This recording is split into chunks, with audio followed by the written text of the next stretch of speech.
ഓം നമോ ഭഗവതേ വാസുദേവായ. ദശകം 5, ശ്ലോക 1.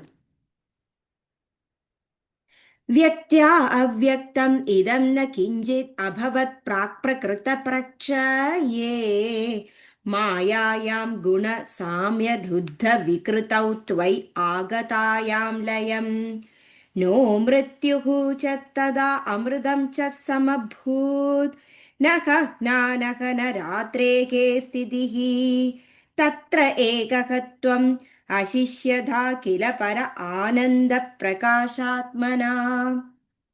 വ്യക്ത സ്ഥൂലമായിട്ടുള്ളത്, അവ്യക്തം സൂക്ഷ്മമായിട്ടുള്ളത്, ഇതം ഈ പ്രപഞ്ചം, ന ഇല്ലാത്തത്, കിഞ്ചിത് ഒട്ടും തന്നെ, അഭവത് ഉണ്ടാവുക, പ്രാക് ഏറ്റവും മഹത്തായത്, പ്രാകൃത മുൻപുള്ളായിട്ടുള്ളത്, പ്രക്ഷയെ പ്രളയം, മായായാം മായാദേവി, ഗുണ മൂന്ന് ഗുണങ്ങളായ സത്വഗുണം, രജോ ഗുണം, തമോ ഗുണം, സാമ്യ ഒരേ അളവിൽ തന്നെ, രുദ്ധ തടുക്കപ്പെട്ട്, വികൃതൗ വികാരത്തോടുകൂടി, ത്വൈ ഭഗവാനിൽ, ആഗതായാം കൊണ്ടിരിക്കുക,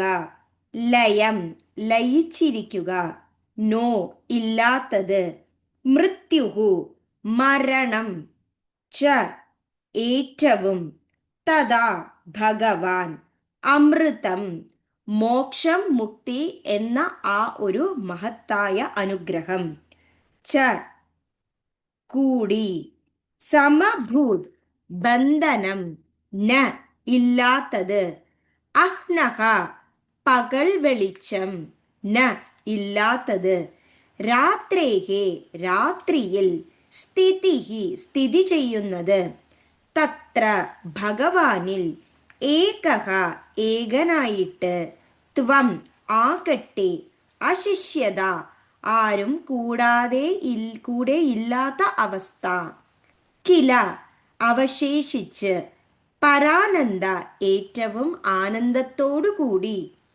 പ്രകാശാത്മന പ്രകാശസ്വരൂപൻ.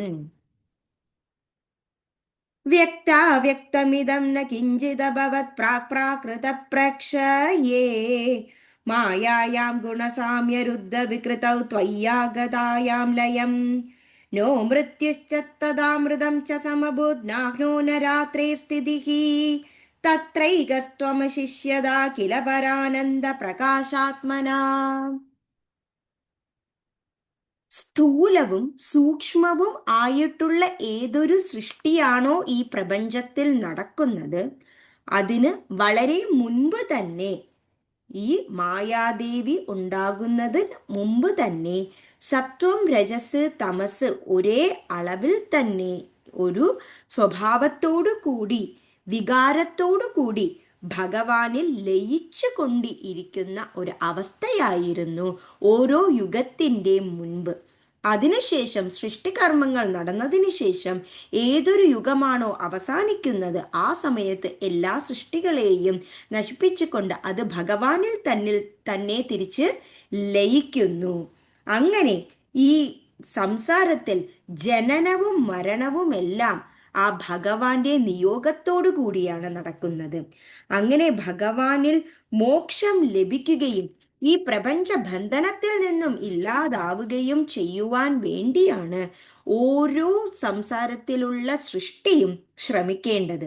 അതിൽ രാത്രി പകൽ എന്നില്ലാതെ ഭഗവാൻ ഏകനായി എല്ലാ കാര്യങ്ങളും തൻ്റെ ആ ഒരു പ്രപഞ്ചത്തെ സ്ഥിരീകരിക്കുവാൻ വേണ്ടി ചെയ്യുന്നതിന് കൂടാതെ, ആ അവശേഷിച്ചിരിക്കുന്ന ആനന്ദത്തെ പ്രകാശം ചെയ്യുവാനും ആ ഭഗവാൻ എല്ലാ സൃഷ്ടികളിലും ഉത്തമനായി നിൽക്കുന്നു.